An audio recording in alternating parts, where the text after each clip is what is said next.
Do you guys have any questions for us?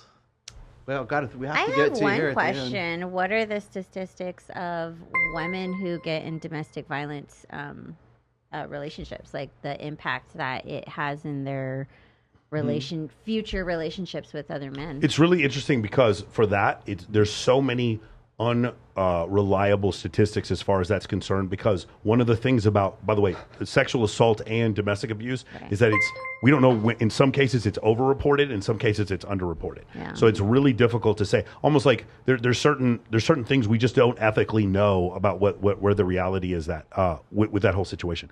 What I do know is that there's a middle ground. I know some people are saying, like, with the whole believe women, believe everyone, right? The whole believe women thing. Then Amber Heard comes out, who has borderline personality disorder, and she just sets that movement back 100 years, right? And then there's some people that are like, no, every time a woman claims that she was raped, she's just using this as like a fucking leverage against men.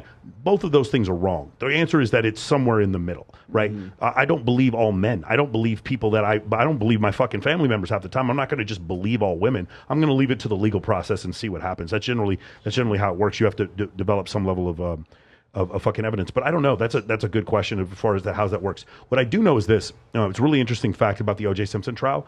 Marcia Clark, they did a moot trial in fucking Arizona before the O.J. Simpson trial. And they found out that 69% of African-American women thought that some domestic abuse in a relationship was tolerable. It was normal. It was acceptable.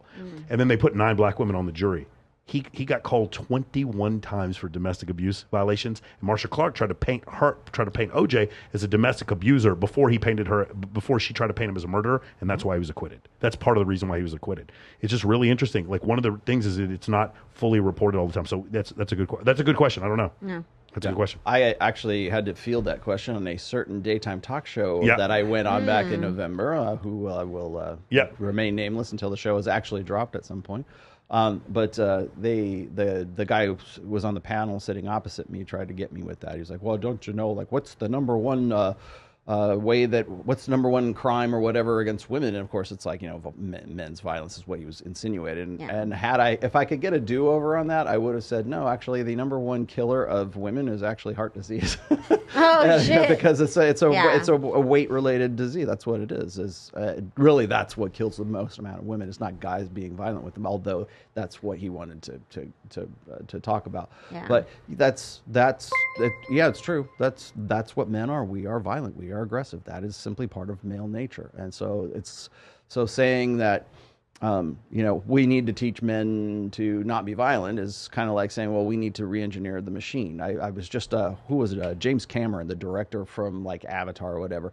He's in the news these days because the new Avatar movie is out right now, and he was just quoted as saying that the number one most dangerous chemical on the planet is like testosterone, and we need to find some way to make sure that we can have a kinder, gentler world by eliminating testosterone, because it's the source of all of the world's problems, kind of thing.